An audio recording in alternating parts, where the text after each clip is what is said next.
What is up, people? Hope you're doing great. Hope you're having a great day. Welcome to another video. Welcome to the channel. Now, first of all, guys, I apologize for not posting this video yesterday because obviously I'm gonna review the Champions League games. I just got busy yesterday, man. I had a few things to sort out, and as a result, I wasn't able to shoot the video. So that's why I'm gonna post it today. Apologize for any inconvenience with regards to that. I know now the Champions League games are on Tuesday and Wednesday, which seems like a long time ago because we're now looking forward to the Premier League games that are going to play this weekend. But I apologize for that, guys. I sincerely apologize for it. But yeah, man, guys, welcome to another video. Welcome to the channel. If you haven't done so, guys, please subscribe to the channel and please push the thumbs up button to like the video. And also, please push the notification bell so that you can get notified each time I post a new video. Now, guys, I'm gonna try and do a quick wrap up of the the Champions League games, because I mean it's not really an exciting stage of the Champions League. It's the group stages, it's match day 3. So I'll do a quick roundup of the games that we're playing. I'm only gonna cover the Premier League clubs. As I said in my preview video of the UEFA Champions League match week 3, because there weren't any other interesting games that involved the big teams in Europe. So that's why I was just looking at the Premier League games. I'll just start with City. Obviously, Haaland, another day, another 2 goals. The guy's on fire. 19 goals in his first 12 games for the club. Well, 11 games actually in terms of the competitive matches, because the Community Shield is not really a competitive game. It's a preseason game. It's been 8 games in the Premier League, and it's been thingy. In fact, no. Has it been 8? No, it's been 7 games in the Premier League actually, because we are currently on match week 9. So the upcoming games this weekend in the Premier League, they're match week 9, but it's only the 8th time the teams are playing, because I think it was match day 6. Match day 6 was postponed because of the passing of Her Majesty Queen Elizabeth. So actually, it's been 10 games in all competitions, and he has 19 goals. Because it's 7 games in the Premier League and 3 games in the Champions League. So the guy is an absolute baller, man. Absolutely phenomenal. He's already on 14 goals in the Premier League. He's played 7 games in the Premier League and he's on 14 goals. It's actually it's quite fascinating, the fact that Erling Haaland is only 9 goals away from last season's top scorer. So actually, by the time the World Cup starts next month, Erling Haaland might actually have the same number of goals, if not more, than the number of goals that were enough to win the Golden Boot last year. And that would have been only 3 months into the season, because the season started in August, or 4 months. 4 months into the season, because September, October, November. Well, it's 3 actually. So the guy's an absolute robot. He's absolutely phenomenal, to be honest. Grateful to have him in the Premier League. Grateful to have him as a City player. But there were other performances in the game that actually impressed me. We've been talking obviously about Haaland, and we know what Haaland can do. But I was really impressed with Sergio Gomez in the game. I thought he was really solid, really good going forward. Created many opportunities. Cancelo provided the assist for Haaland's first goal. There were minutes for Rico Lewis, who's a 17-year-old from our academy. There were minutes for Cole Palmer, and he actually had a very good performance in the second half. Got involved, created a couple of chances. Unfortunately, didn't score, but it was really lively in the game. I thought Mahrez looked like he was back to his best. He had a goal and he had an assist. Obviously, the goal was a penalty, so it's not really Mahrez is usually reliable from the penalty spot. But I thought his overall play, his general play, I thought it was really good. I thought Jack Grealish played really well, and rightfully so. He was man of the match in the game. Thought he ran the midfield. Really happy with his performance. Obviously, we got a valuable rest. We gave a valuable rest to De Bruyne, Foden, who they both did not participate in the game. Haaland went off at halftime, so he also had a rest. So overall, good performance against Copenhagen. I mean, we're expected to beat Copenhagen because we have way more quality than them. Our second team has more quality than their first team. So I thought Julian Alvarez was really lively as well. Got a goal. And yeah, man, times are good. It's nice to be a City fan. Great performance from the lads. I was happy with the clean sheet as well because we have been leaking a few goals. Even though I wasn't really paying attention to the goals we leaked against Man United because I felt like the only really legitimate goal I would say Man United scored was the goal by Anthony, because that goal happened before we actually made any changes. So we still had our starting 11 in the team, but the two other goals they scored, they basically came after the 80th minute, and at that time we had made I think 4 or 5 changes to the team. Sergio Gomez and Bernardo Silva are playing as the two DMs or two defensive midfielders. So on it, like really, Man United, I think they should have been ashamed if they did not manage to score against Bernardo Silva and Sergio Gomez playing as the two defensive midfielders. So that's why I didn't really pay much attention to that. But I was happy with the clean sheet that we kept against Copenhagen. I know Copenhagen are not that potent, but I thought it was a good performance defensively, and we kept a clean sheet, kept things tight, concentrated for the whole game. So yeah, man, Laporte got a full 90 minutes under his belt, coming off an injury, or off his knee injury. He obviously played I think 30 minutes against Man United, so that's going to be good for him to kind of get his fitness. But yeah, man, I think it was a really good performance from the lads against Copenhagen. And yeah, man, I don't think there's much to say really. There's much more to say really about that particular performance. And then Chelsea were impressive against AC Milan, even though context is really important here, because AC Milan I think had 3 or 4 of their players who are normally in the starting 11, and they were all injured, and they were not participating in the game.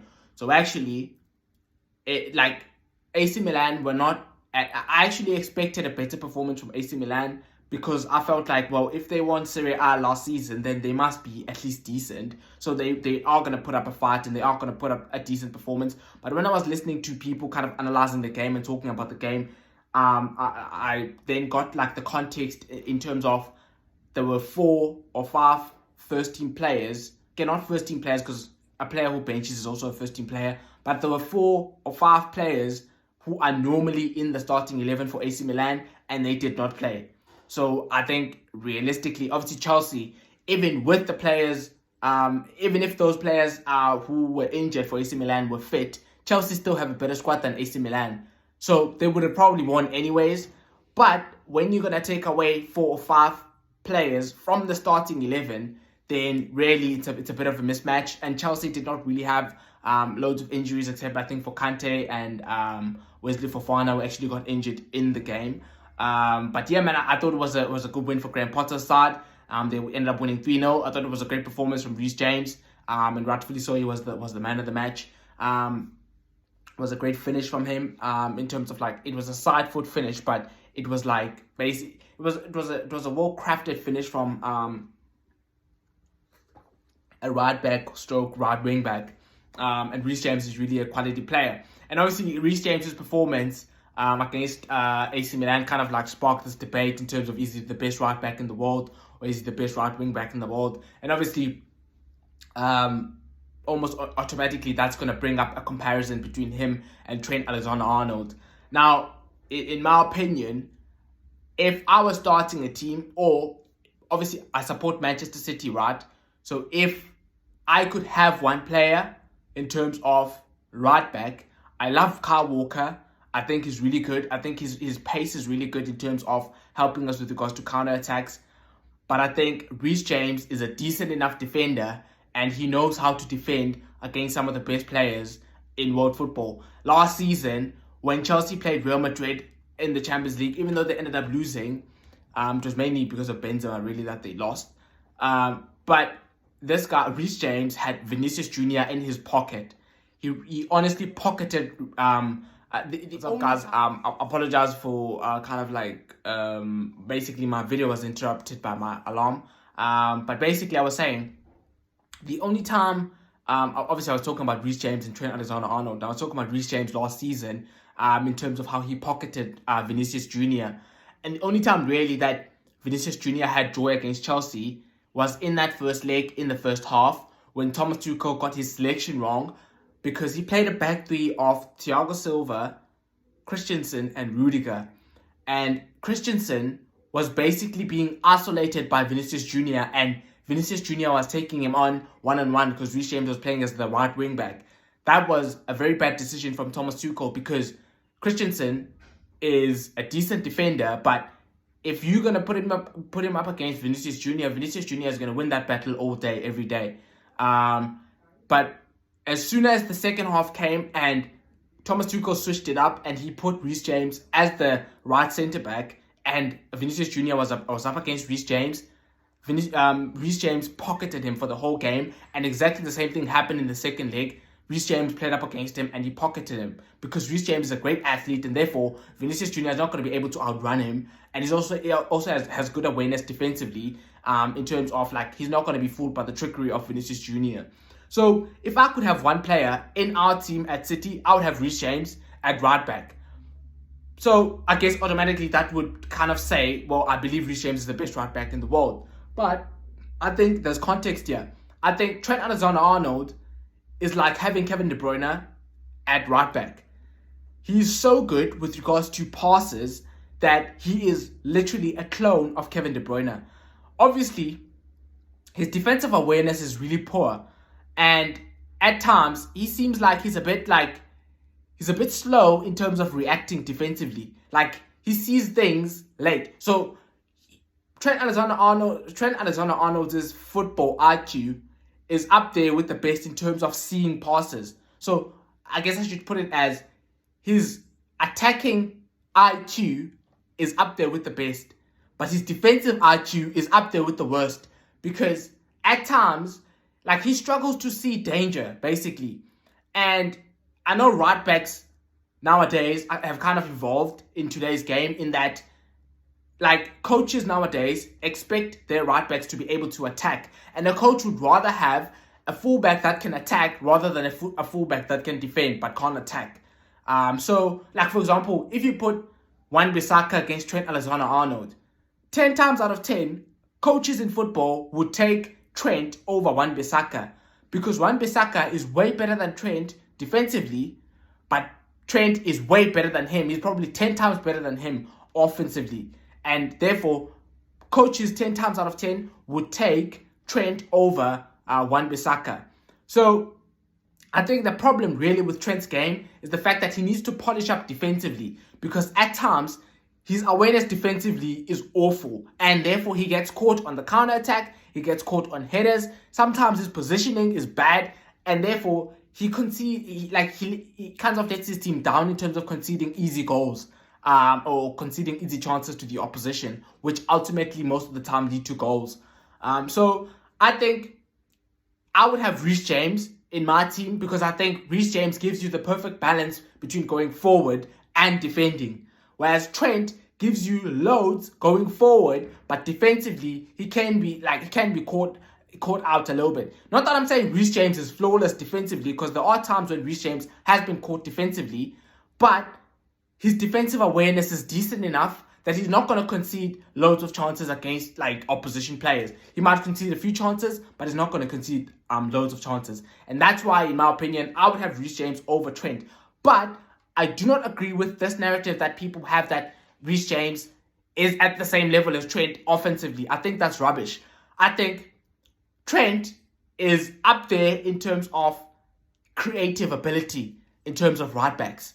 I treat João Cancelo as a left back, because Cancelo plays in our team better at left back than he does at right back, and I think he's one of the most creative fullbacks in the world. But if I'm talking about right backs, I think Trent is the best in terms of, it's what I'm saying. It's like having Kevin De Bruyne at right back, which is a scary thought. Like, if you have an athlete who can perform like Kevin De Bruyne but play at right back, that's what you have basically from Trent. Trent is like a clone of Kevin De Bruyne. He can strike a ball in any way that you want him to strike it, and he can put a ball on a plate for attacking players. That's my opinion with regards to this whole debate about Reece James and Trent Alexander-Arnold. But I thought it was a good performance from Chelsea. Decent performance from some of their players. I thought Mason Mount looked lovely. Aubameyang had a goal, obviously, which were good for his confidence. But yeah, man, I think it was an awful performance from AC Milan. But as I've already laid out the context to the situation, that AC Milan were missing some of their players. And as a result, you can expect that they would have struggled against Chelsea, because basically their starting 11 is still not better than Chelsea, even if all of their players in the starting 11 are fit. So the fact that they had 4 or 5 players who were injured from their, 4 or 5 players from their starting 11 injured, I think it was a bit of a mismatch. And I can understand why they were kind of battered by Chelsea and didn't offer much, to be honest. So I thought it was a good performance from Chelsea. And obviously the other game was Liverpool. Liverpool played against Rangers. Obviously Rangers play in the Scottish League. Apologize there, guys. Basically, Rangers played against Liverpool, obviously at Anfield. I thought Liverpool cruised in the game. Apart from the second half, when Rangers kind of created a few opportunities, a few half chances. They created this one good chance where Alisson made a good save and Tsimikas cleared the ball. It was not off the line, but basically the ball was going towards a Rangers player, and basically there was no goalkeeper in the net because Alisson had committed against the guy who was coming off the left. And then basically if Tsimikas had not made that clearance, Rangers would have scored. But apart from that, really, Rangers didn't create much in the game, and they were completely outclassed by Liverpool. I didn't feel like it was a dominant performance from Liverpool. It was not kind of like that high-level performance that we've seen from Liverpool in recent seasons. But I thought because Liverpool just had way more quality than Rangers, it was inevitable that they were going to score and they were going to win. Obviously, it was a free kick from Trent. I think the other goal was a penalty. The other goal that they scored was a penalty. And then really they were in cruise control for the majority of the game because they did not kind of give up loads of chances in the game. Apart from like in the second half when Rangers had a few opportunities to break at them, but realistically it was an easy performance for Liverpool. I thought the game against Rangers came at a good time because they were always going to beat Rangers because they just have way more quality than them. And then they're obviously going to play Arsenal this weekend. So I thought the performance came at a good time for them because obviously they're going to play Arsenal, who are flying at the moment. They're top of the league. They've won 6 of their opening... Wait. They've won 7 of their opening 8 games. No, man. No. We haven't played 8 games. We've only played 7 games. Yes. I know currently at the thingy, like when you look at the Premier League, it's going to say this weekend is match week 9. So that would suggest that by this weekend we would have played 9 games. But remember, there was that weekend of fixtures that was postponed when Her Majesty Queen Elizabeth passed away. So we've technically played 7 games so far in the season. Arsenal have won 6. They've drawn 1. No, they've lost 1. So they're top of the league at the moment. They have... No, actually, I'm talking nonsense, man. Arsenal have 21 points so far. They have played 8 games. Yes. Yes, they have played 8 games. Because I think they had 21 points. We have 20 points. Arsenal have 21. So I'm talking rubbish, basically. Yeah, I've kind of just... I don't know how many matches we've played, but basically, Arsenal... Well, we've played 8 games because Arsenal have 7 wins and one loss. 7 wins would total 21 points, which is what they have. Obviously, they're top of the league, 1 point clear of Manchester City. So I think the performance for Liverpool against Rangers comes at a good time so that they can go into that Arsenal game with a bit of confidence because they are playing... I think Arsenal are playing with City some of the best football this season. I think before the Manchester derby, they were playing the best football in the league. But I thought City kind of stepped up like a few gears against Man United, especially in that first half, and we were off the charts in terms of our performance in that first half. So I think Arsenal are really playing well at the moment. So I think that performance for Liverpool would have come at a good time. Obviously, as I've already said, I thought it was a good performance from them. realistically, they were always going to beat Rangers, to be honest, because Rangers, they are like, they don't have a lot of quality in their team. Obviously, they play in the Scottish League, and the Scottish League doesn't have much in terms of finances, and it's nothing compared to the Premier League. So they're playing about as best as they can, but unfortunately, their best is nowhere near Liverpool, really. Even though Liverpool are playing not great at the moment. So yeah, I thought it was a decent performance from Liverpool. It was a decent win for them, and yeah, we'll be watching them against Arsenal and see how they do. And the last game was the Spurs game. Spurs played Eintracht Frankfurt from Germany. Well, I didn't actually watch this game because it was a nil-nil draw. So there were no goals, so I didn't really even watch the highlights of the game. But from what I'm hearing from most people is that it was a really entertaining nil-nil draw, and Spurs created a couple of opportunities, but they simply they couldn't take their opportunities away. So decent performance from Spurs. I think in their group they have 4 points so far. I think they're second, if I'm not mistaken. But they have 4 points because they won match day 1, they lost match day 2, and they drew match day 3. So they have 4 points. I guess it was a decent performance from what I'm hearing from people. I did not actually watch the game, nor did I watch the highlights, excuse me. But yeah, I mean, a lot of Spurs fans were kind of calling out Antonio Conte because they're saying their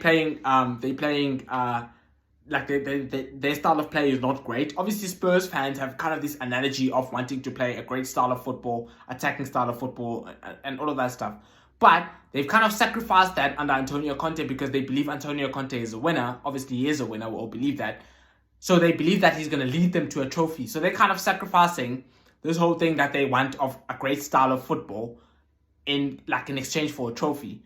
So now that they're kind of going through a sticky patch, they lost against Arsenal and they lost against Sporting Lisbon in match day 2 of the Champions League. They've now drawn this game. They kind of they're saying the style of play is boring. Antonio Conte needs to improve because the only reason why they were sacrificing a great style of football is because they wanted to win a trophy. But that looks unlikely now. So I think the Spurs fans are being a bit reactive. I think it's a bit of an overreaction from them because Antonio Conte, obviously, he's won in every club that he's gone to. He's won the league. He hasn't won the Champions League, but he's won league cups and leagues wherever he's been. Obviously, he's not going to win the Premier League with Spurs, but he has a good chance of winning the FA Cup or the Carabao Cup. I don't think they're going to win the Champions League because I simply don't think they have a good enough squad to do that.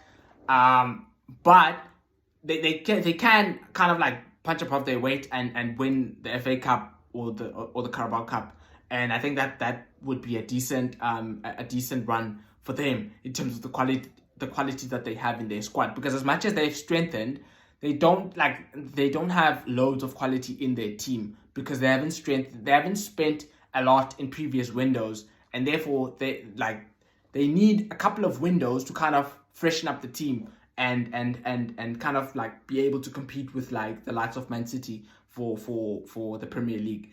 But I thought obviously it was a decent performance from them against Eintracht Frankfurt, but they did not win, which is why the Spurs fans are kind of being a bit reactive. But yeah, man, I thought I backed them to win against Eintracht Frankfurt. They didn't. But I think they're still gonna qualify comfortably to the knockout stages of the Champions League. I mean, their group is not that difficult. They have Sporting, they have Eintracht Frankfurt, and they have Marseille. And realistically, they should be finishing top of that group, even though they currently have 4 points from a possible 9. But if they kind of pick up their performances and pick up the slack, they should be finishing first at the very least, because they have way more quality than the other teams that they're competing with in the group. But yeah, guys, I don't think there's anything more to say really, and that will kind of wrap up the games of the Champions League. If you haven't done so, guys, please subscribe to the channel. I'd really appreciate the support, and also please push the notification bell so that you can get notified each time I post a new video. And also please push the like button, guys, to like the video. I would really appreciate that.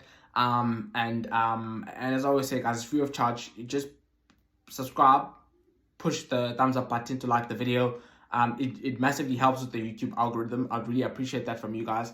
And yeah, guys, man, I'll see you in the next video where I'll be looking ahead to the weekend in terms of the Premier League games that are going to play. We have a cracking game on Sunday between Liverpool and Arsenal. But yeah, guys, I'll see you in the next video. Have a great evening, and yeah, thank you for watching the video, guys.